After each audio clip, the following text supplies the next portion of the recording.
जिंदाबाद।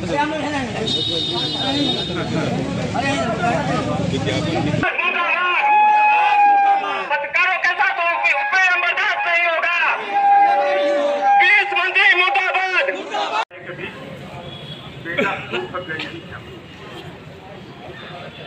इस मंत्री को अपना इतिहास से ही नहीं पता, अपने माँ बाप से कभी नहीं पूछा कि गरीबी क्या बात है, गरीबी क्या है। अपने स्वयं की भाइयों की बहनों की फीस माफ कराने के लिए जो है गिड़गिड़ा रहा था राजनीति कॉलेज के अध्यापकों के बीच। पैतृक संपत्ति सामान्यतः अधिवक्ता रहे हैं, अधिवक्ता के कार्यकाल की संपत्ति आज की इतनी संपत्तियों में बाढ़ कहाँ से आ गई। 6 जिलों में होटल बनना, 6 जिलों में जो है अधिक जिलों में जमीन देना, मकान बनवाना किसी साथी के नाम, किसी साथी रिश्तेदारों के नाम से या स्वयं अपने लगे लोगों के लगे भगे लोगों के नाम से संपत्ति अर्जित करना अगर ये मनता हो गई है तो ये भ्रष्ट मंत्री से जनता उम्मीद करना चाहिए। इसे केवल संपत्ति बनाने की हवस हो वो अपनी उम्मीद छोड़। ऐसे भ्रष्ट मंत्री को माननीय कहने में सरपंच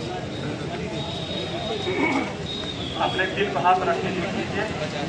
ऐसे भ्रष्ट मंत्री को माननीय कहने में बड़ी शर्म लगती है। गुलरिया वाले वहाँ खड़ा रहता कि का मतलब आए से खड़ा रहता आए का मतलब था मरियाओं वाले। अगर आज मंत्री जी अपने माँ बाप से नहीं पूछ पाए कभी बेटा भूख गरीबी क्या।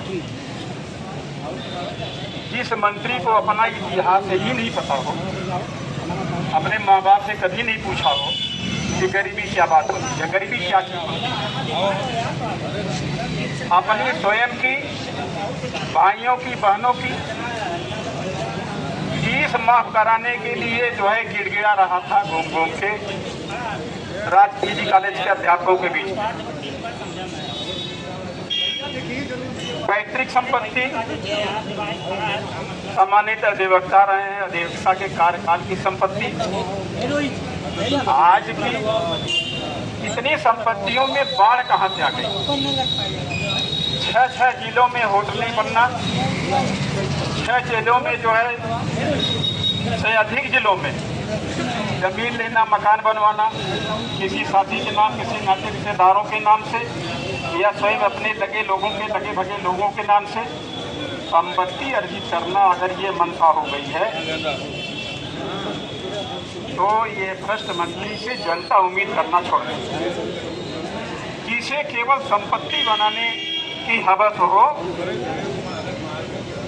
वो अपनी उम्मीद छोड़ दे। अब मैं कितना कहूँ,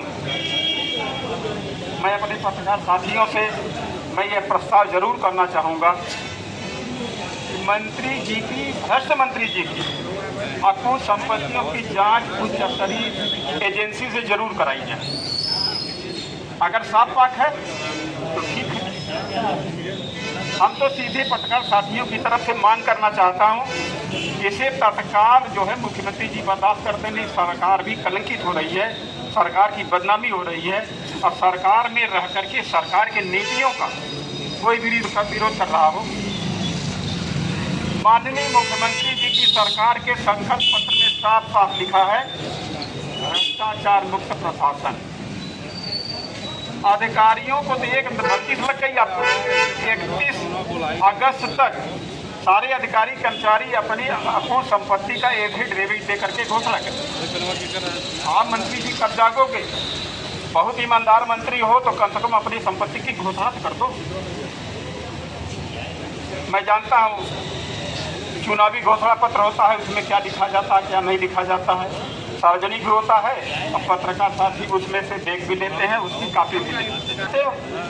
वरिष्ठ बुजुर्ग हैं वो भी आपका प्रणाम करें, आपका पैर छुएं, और जो आपके सामने साथी हो, सम्मानी साथी, अधिवक्ता साथी हो, शिक्षक साथी हो, पत्रकार साथी हो, आप उन्हें सम्मान देना नहीं सीखेंगे। इस तरह से आप चैलेंज करेंगे कि ये हो जाएगा, वो हो जाएगा, ऐसे हो जाएगा, वैसे का, कम से कम तो ये सब अगलिते आपका तो लगता है डीएनए ही गलत है। आपको जब भगवान ने ये नहीं दिया है कि कम से कम बोलने का, उठने बैठने का, खाने नहाने का शऊर तो हो जाए। अभी एक पंडित जी के जो है अवैध मकान में ये रह रहे थे, हम वो लोग अच्छी तरह जानते हैं, क्योंकि 30 साल से ज़्यादा नौकरी किए हैं वहाँ, कम से कम 10 साल से वहाँ ज़्यादा पढ़े थे। मैं पूरी हालत जानता हूँ इस आदमी की, न जाने कहाँ से कितनी संपत्ति इसके पास आ गई। हम जब जांच की बात करते हैं, कहते मैं बहुत ईमानदार आदमी, बहुत ईमानदार आदमी। मैं दोबारा पत्रकार साथियों से यही कहना चाहूँगा, अकुल संपत्तियों की उच्च स्तरीय जांच की मांग जरूर कर ली जाए, क्योंकि दूध का दूध, पानी का पानी हो जाए। और नहीं तो जो है इनके फोन का डिटेल के फोन देख लीजिए, कितने अधिकारियों से क्या क्या करते हैं, क्या क्या कर रहे हैं। इनका 4 साल का कार्यकाल उधर का मिला के इनके जो फोन का डिटेल निकाल दिया जाए।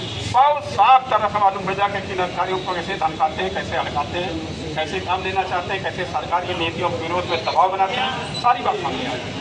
मैं फिर दोहराता हूँ, कोई संपत्तियों की